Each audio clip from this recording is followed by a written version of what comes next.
প্ৰথমতে নমস্কাৰ জনালো আমাৰ ট্ৰান্সপোৰ্ট ডিপাৰ্টমেণ্ট কোকৰাঝাৰ দ্বিতীয় অফিচৰ ফালৰ পৰা এটা গুৰুত্বপূৰ্ণ এটা মেছেজ আছে আমাৰ গাড়ী মালিক কোকৰাঝাৰ জিলাবাসী ৰাইজ সকলোলৈকে এই মেছেজ দিয়াৰ কাৰণে মই চেষ্টা কৰিছোঁ কথাটো হ'ল এই দুৰ্ঘটনা যিটো শব্দ এটো আমি সবে ভয় খাওঁ কোনেও মানে দুৰ্ঘটনা হোৱাৰ ইচ্ছা নাথাকে আমি এটো জানো কিন্তু তাত ছতেও দুৰ্ঘটনা হোৱাটো আমি দেখা পাওঁ এতিয়া কথা হ'ল আমাৰ সহজ সৰল অভিভাৱকে কক বা ঘৰৰ মানুহে হওক এক্সিডেন্ট হোৱাৰ পিছত যদি এনেকুৱা কম্পেনসেশনৰ কথা আহি পৰে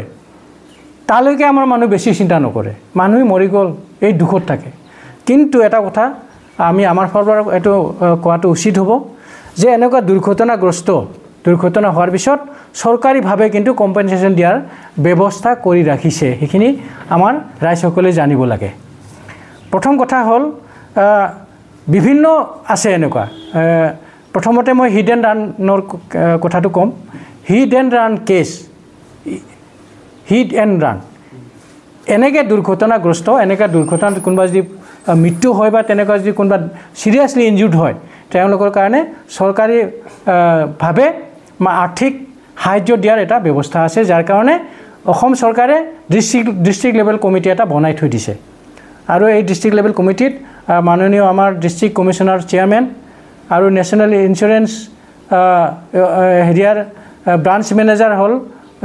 ইয়াত মেম্বাৰ সেক্ৰেটাৰী আৰু ইয়াতে দ্বিতীয় থাকে এসপি থাকে তেনেকুৱা এটা ডাঙৰ এটা কমিটি আছে মানে বস্তুটো কি কোনবা যদি হিট এণ্ড ৰান কেছত যদি পৰিল তেতিয়া হলে জিটু পুলিশ ষ্টেচনৰ অধীনত এই ঘটনাটো হ'ল এই পুলিশ ষ্টেচনৰ থ্ৰুদি মানে ৰিপৰ্টটো আহিব লাগে আপনি এপ্লিকেশনে কক বা পুলিশ ৰিপৰ্টে কক হেতু ৰেসপেক্টিভ পুলিশ ষ্টেচনৰ পৰা থানাৰ থ্ৰুদি আমাৰ জিলা প্ৰশাসনৰ ওচৰত আহিব লাগে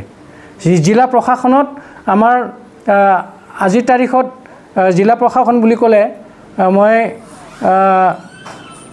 ইস্যু ৰিসিপ্টত বহুতে দি যায় কিন্তু মই খুব ইজি এটা শৰ্টকাট এটা জনাব খুজিছো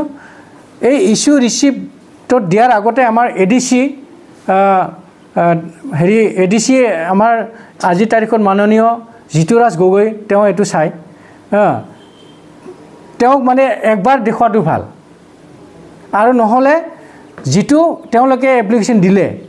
সেই এপ্লিকেশন দিয়াটো এটা কপি আমাৰ দ্বিতীয় অফিচত দিলেও হেতু কামত আহিব এটা কপিটো ডিসি অফিচত দিলে এটা কপিটো আমাৰটো দি দিলে কপি এটা আমাক মেইন ৰিপৰ্টটো ডিসি অফিচত যাব তো ডিসি অফিচে হেতু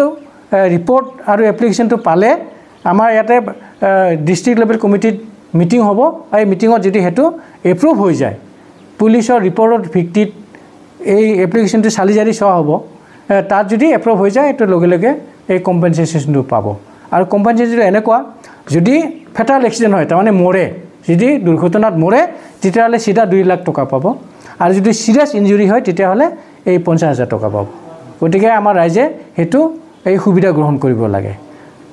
তো হিট এণ্ড ৰান কেছটো কি এটো অলপ বুজা উচিত এটো হ'ল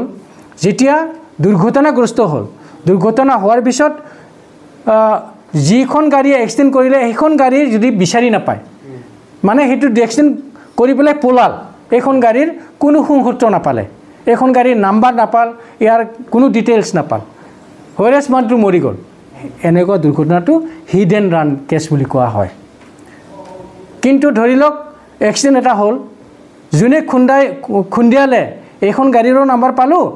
যিজন খুন্দা খালে তাৰো নাম্বাৰ পালো হেতু কিন্তু হিট এণ্ড ৰান কেছত নাহিব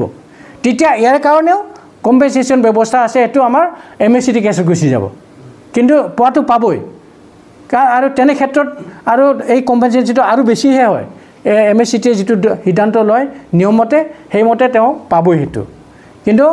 এই যেটো হিট এণ্ড ৰান কেছ হেতু ইমিডিয়েট মানে হকাহ দিয়াৰ কাৰণে এই যে 2 লাখ টকা পোৱাৰ এইটো মানে হেৰি আছে ব্যৱস্থা আছে গতিকে মই সমূহ ৰাইজক এই সুবিধা গ্ৰহণ কৰানে